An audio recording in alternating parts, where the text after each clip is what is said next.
Chômage partiel, crise économique, crise sanitaire, confinement, licenciement. C'est ce que nous entendons toute la journée aux informations et dans les médias ces derniers mois. C'est ce qui est répété encore et qui nous met en état de stress et d'angoisse. Si on se reporte aux médias, le monde se porte très mal. Mais de manière générale, hors crise sanitaire, on entend parler de trafic de stupéfiants, de meurtres, de manifestations, de liquidation judiciaire. Et oui, bien sûr, le malheur fait vendre. Cela dit, ceci n'est pas ce qui constitue uniquement notre société. Nous devons être prêts pour affronter le pire, mais aussi le meilleur. Le problème, c'est que bon nombre de personnes se préparent au pire. Et c'est là qu'est toute la différence. Je suis bien placée pour vous en parler, car de par mon expérience de commissaire aux comptes, j'ai appris à ne voir que le pire. Anticiper les risques. Oui, les risques. Comme on dit dans le milieu financier, c'est le risque que la société subisse un procès, le risque que l'investissement ne soit pas rentable, le risque d'un redressement fiscal, etc., etc. Cette école, effectivement, m'a beaucoup aidée tout au long de ma vie pour garder une existence calme et sans conflit. Mais est-ce que cela m'a permis de vivre la vie dont je rêve? Une vie excitante, une vie en dehors des sentiers battus? Bien sûr que non. Cela m'a appris à bien suivre les règles, m'a appris à surtout ne pas faire des choix qui pourraient me mettre en risque et donc à ne rien faire de différent des autres, puisque là, cela peut présenter un risque. Ce qui est vrai, c'est qu'il ne faut pas négliger le pouvoir de la pensée. Penser au pire, au risque et à ce qu'il pourrait nous arriver de grave, nous pousse droit dans des situations compliquées ou bien nous met dans un état de paralysie. C'est pour cela que j'ai fait le choix aujourd'hui de voir le meilleur, voir les opportunités, d'ouvrir mon esprit sur le champ des possibles pour me donner une chance de vivre la vie dont j'ai toujours rêvé. Vous pouvez faire le choix de prendre cette voie et vous verrez que vous gagnerez beaucoup de temps. Et même si vous ne gagnez pas à tous les coups, vous en sortirez grandi. Il faut vous poser la question. Êtes-vous plutôt pessimiste, sceptique ou plutôt optimiste et opportuniste? Souvent, les personnes sceptiques ne se rendent pas compte qu'elles le sont.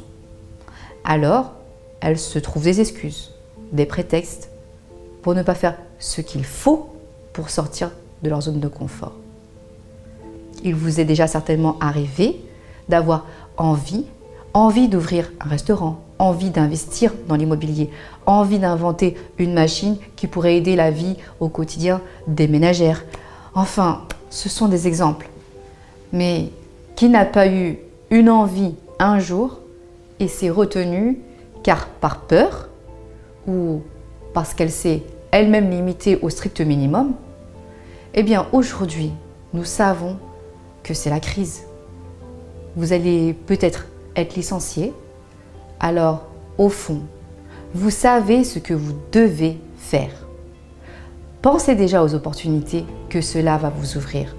C'est certainement le moment de mettre en place le rêve de votre vie, de vivre de vos passions, de vous reconvertir, de vous former, de déménager en bord de mer, de passer du temps avec votre famille.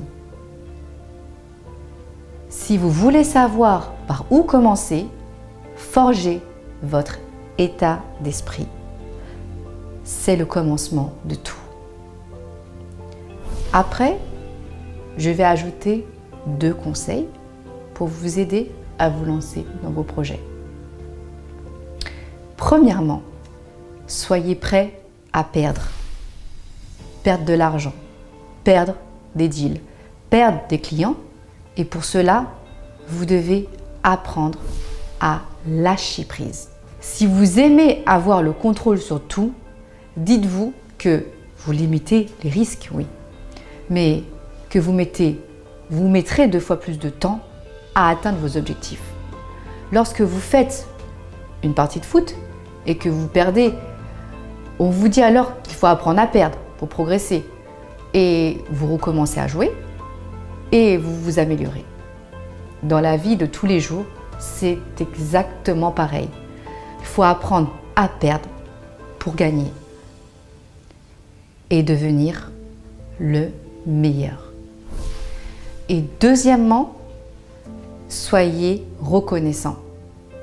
Soyez reconnaissant de ce que vous avez déjà et apprenez à regarder ce que vous avez déjà accompli pour comprendre quel est votre vrai potentiel. Ceci vous aidera à trouver votre nouvelle orientation. À plusieurs moments de ma carrière, comme pas mal de mes anciens collègues, je me suis demandé si j'avais choisi la bonne voie. Si je ne serais pas plutôt épanouie dans autre chose. Mais cela dit, je ne voyais pas du tout ce que j'aurais pu faire d'autre que ce que je faisais à ce moment-là. J'ai alors regardé derrière moi et j'ai vu tout ce que j'avais accompli. Et en fait, c'est tout naturellement que je me suis réorientée dans l'immobilier. J'avais besoin de réaliser des projets et en voir l'aboutissement. J'avais besoin du contact direct du client. J'avais besoin d'utiliser mes compétences juridiques et fiscales. J'ai pu retrouver tout cela dans l'immobilier. Alors, préparez-vous à ce qui arrive en toute tranquillité, car le champ des possibles est illimité. Si cette vidéo vous a plu, alors abonnez-vous à ma chaîne et inscrivez-vous à notre masterclass en cliquant sur le lien ci-dessous. Merci.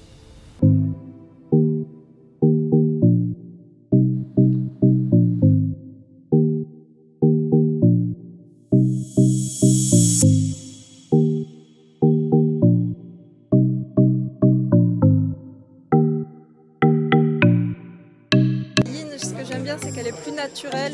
On sent que elle est vraie, quoi. C'est pas du fake.